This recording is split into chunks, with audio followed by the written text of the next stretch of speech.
The following is brought to you in part by System Blue.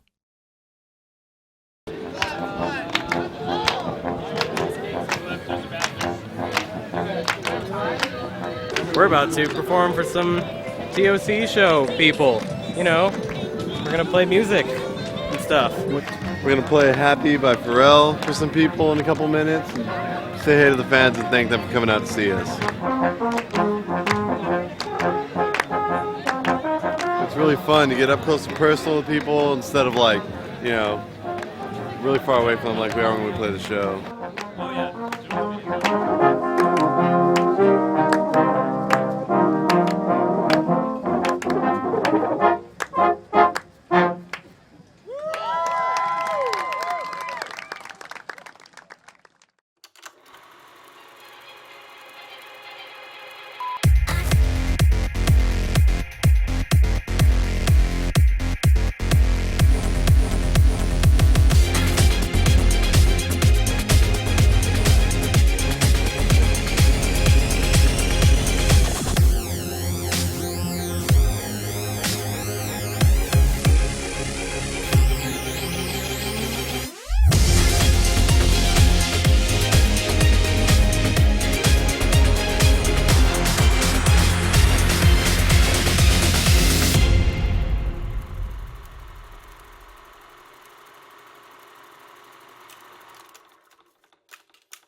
Beyond its characters and musical genres, what exactly is this year's show, Felliniesque?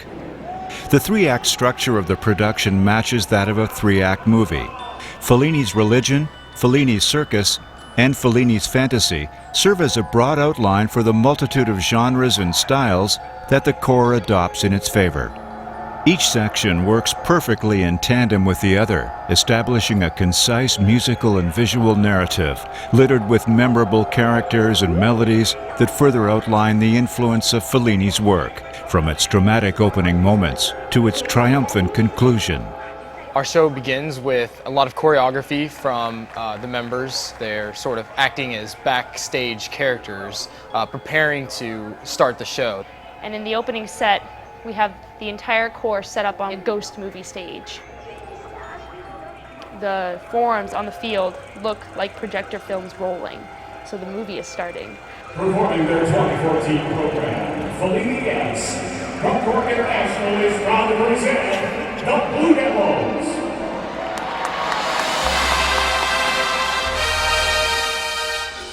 And then we start with this opening trumpet fanfare that's basically saying, the show is here, we have arrived, this is the beginning. Like you would announce a king, kind of announcing something very important. And they're center field playing this fanfare, and it's a brilliant way to start the show. It really just adds to the excitement.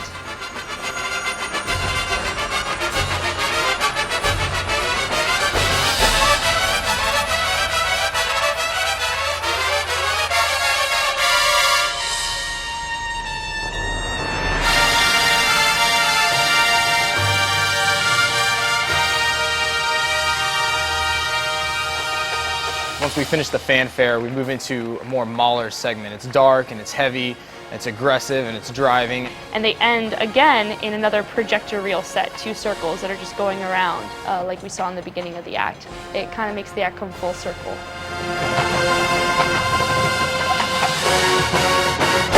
At the end of Act 1, the pit breaks into this kind of little happy circus theme, a waltz. All the marching members break and they start skipping and leaping and running in a scatter form.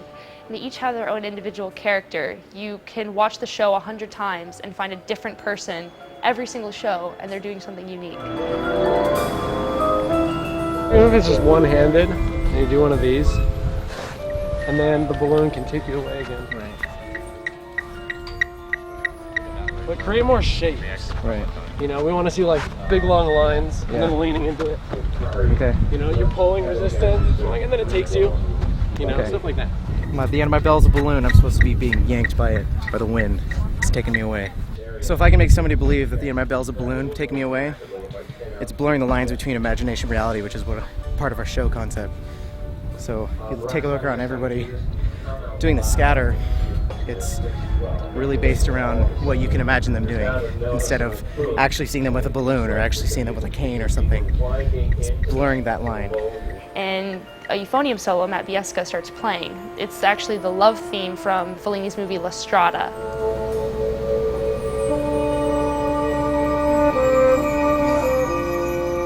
Meanwhile, two members are slowly walking down the platform. One is acting like a broken clown. He's being followed by another member holding a very large black umbrella.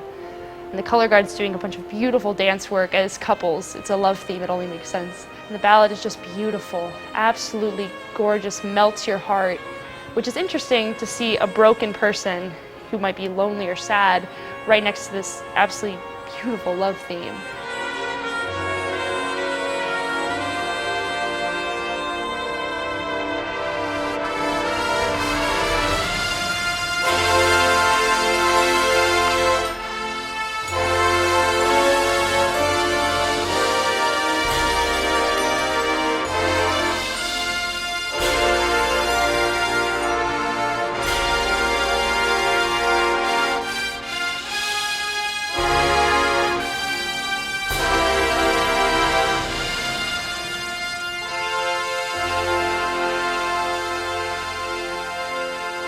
We continue on, again, just an instant mood shift. That's kind of what we tend to see throughout the entire production.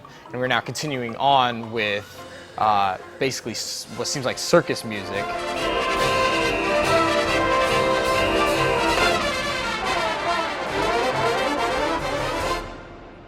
They only play the circus for a little bit, and then they all of a sudden smack you in the face with jazz. We actually had some music written by Gordon Goodwin himself. Just fun jazz tune that no one else has ever played before. It's just written for us. They play it incredibly well. First time in my career, late in the career, I got asked to write some music for this fine organization. Even though some of my previous material has been adapted for this genre, this is the first time I've had a chance to take the pencil to the paper and create something. It's a collaborative medium. You've got the way it's staged and the way everything else, the pit and everything is combined with it. It's kind of a new organic thing, and it's a few steps removed from what it was in my head when I wrote it. So that was fascinating for me and really enjoyable. This is our way of just being able to get loud and in your face, something that people can tap their foot to all the way to the end of the second movement.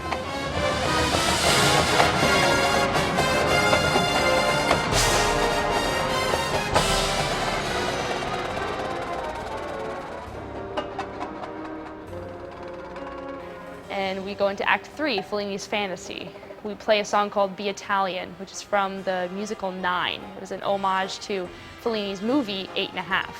And it's kind of sounds like a little Italian oompa band. Definitely a very different character than the circus we had before.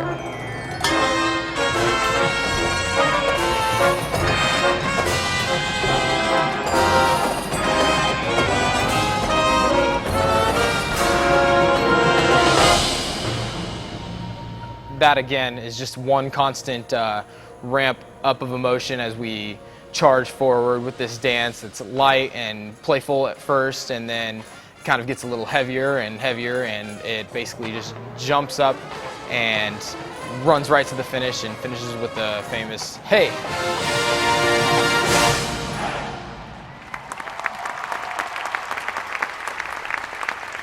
We continue on with a drum feature.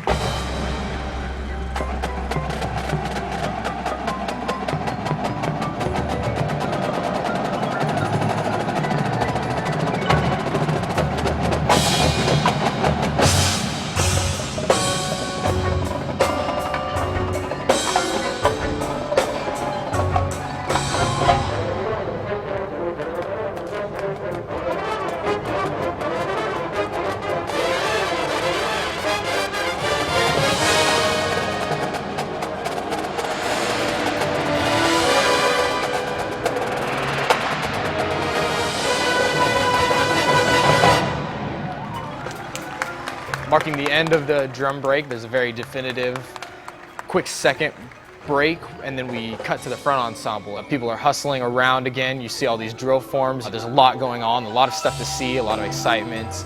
And that basically sets us up for the next mood change, where we form this large diagonal that pushes towards the corner. And they're actually playing music from the end credits of Fellini's movie La Strada. When we reach the ending, what we are trying to portray is, this is the closing scene. You know, we're past the climax, so just in the resolution, reaching to the end.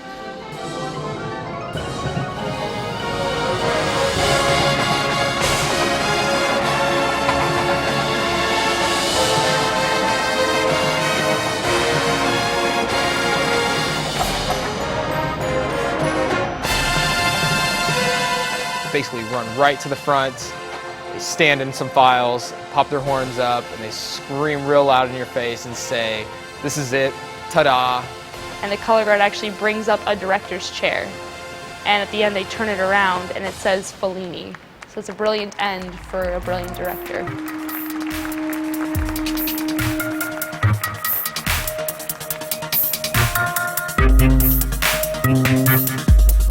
At this point in the season, only a few weeks remain, but the Corps continues to hit its stride, developing the complex and intricate world of Felliniesque through deep characterization and the determination to hold true to the Blue Devils' legacy.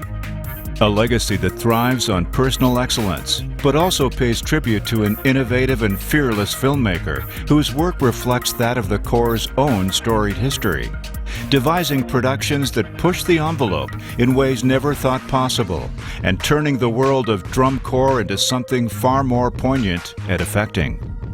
Art imitating life, on and off the field.